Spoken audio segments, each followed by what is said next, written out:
Property Buyers Agency. Let me teach you how to do a flood search in the Brisbane City Council area. I'm on the FloodWise website here with the Brisbane City Council, and let me navigate through the process and show you a little bit about how to do this. Now, the interesting thing in the Brisbane City Council area, there are two different ways to do a flood search. One is using our PD online interactive mapping, or you could use this, which is a specialised flood information website Brisbane City Council have generated.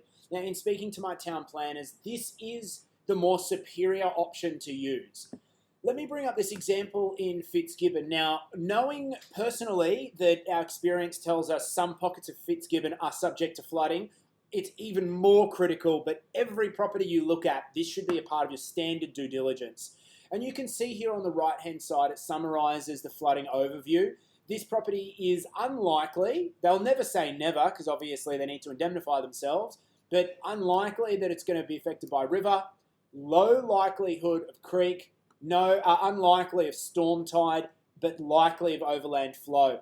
Now, we can actually download the PDF report here, and that will give us a run through of the technical description.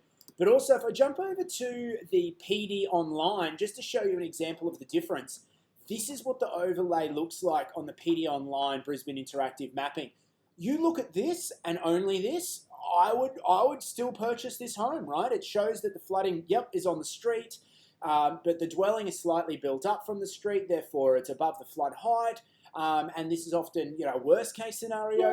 If you make all those assumptions, you could find yourself potentially purchasing something that could be affected by flooding. So, jumping back to this PDF report from the FloodWise that's come up here as well, you can see that this is the technical description.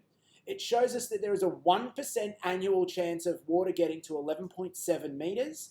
And in Feb 2022, which is the largest, most recent historical flood event, it did in fact reach that 11.7 metres. Which means in this case, a portion of this block was submerged in water. Now, we're not talking a lot, but we're talking enough to potentially affect the resale value of this property and your insurance premiums moving forward. Now, there's a dotted line here which indicates the indicative existing floor level. Now, it does show that the dwelling is built up and above the flood height, so potentially this dwelling may not be subject to flooding.